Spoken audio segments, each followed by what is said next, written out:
Concrete reinforced with steel is the foundation of our modern society. Reinforcement within concrete creates a composite material, with concrete providing strength against compressive stress, while the reinforcement provides strength against tensile stress. But while steel reinforcement solves one of concrete's greatest limitations, it creates an entirely new problem. Corrosion of embedded steel rebar is the most common form of concrete deterioration. So what are we doing about it? Hey, I'm Grady, and this is Practical Engineering. On today's episode, we're testing out some innovations in concrete reinforcement.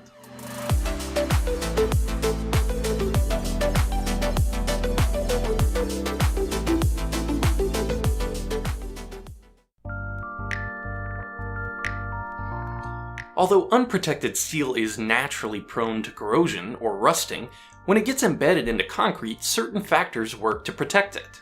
First is the obvious protection of simply being shielded from the outside environment by a relatively impermeable and durable material.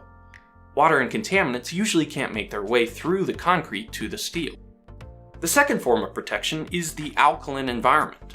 The high pH of normal concrete creates a thin oxide layer on the steel that provides protection from corrosion. But in some cases, this protection isn't enough. One of the main sources of corrosion to rebar is salt.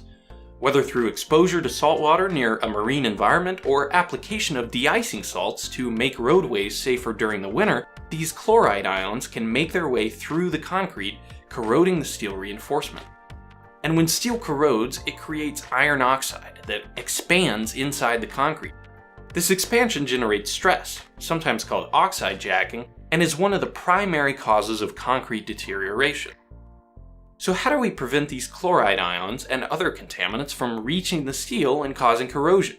The first line of defense is cover.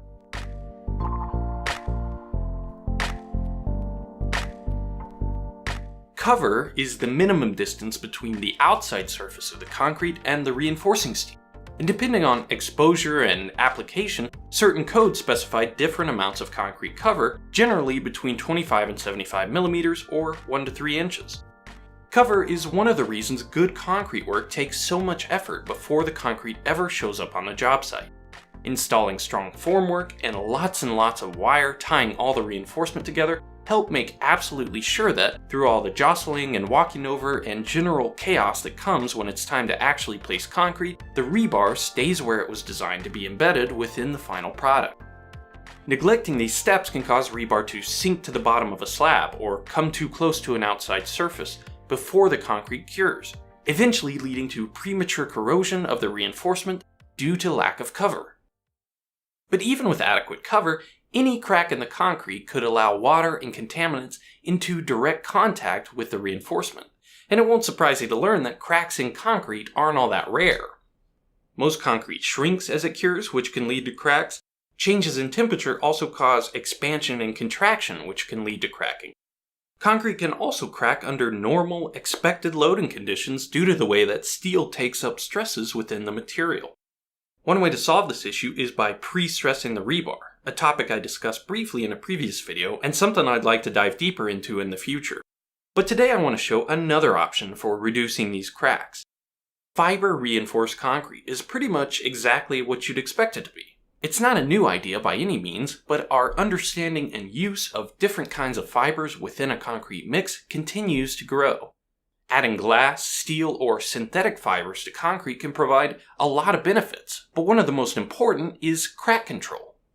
I constructed 3 nearly identical reinforced concrete beams to show how this works, and I let them cure for about a week.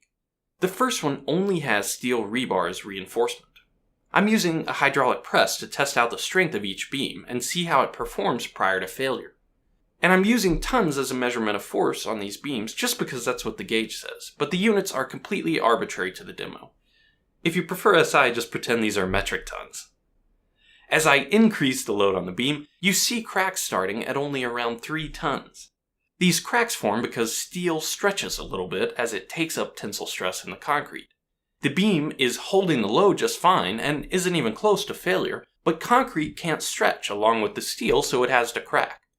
You can imagine how these cracks could let water and air into contact with the reinforcement and eventually deteriorate the concrete. Those cracks are the important part of this demo, but I went ahead and increased the load until the beam failed, because hey, that's what hydraulic presses are good for, right? For these next two beams, I included fibers in the concrete mix. One beam has steel fibers mixed in, and the other glass fibers. The steel rebar and fibers team up to resist tensile stresses in the beams. The rebar provides a large-scale reinforcement to resist tension across the entire structural member, and the fibers provide small-scale reinforcement to resist localized tension that causes cracking. When I load these beams up to 3 tons, you can't see a single crack. In fact, for both of these beams, I didn't see any cracks form until almost double that, and even then the cracks were much smaller. Both beams failed at about the same load as the first one, which I expected. Like I mentioned, the fibers don't really add much overall strength to the beam, but you can easily see that they could go a long way in preventing corrosion of steel rebar.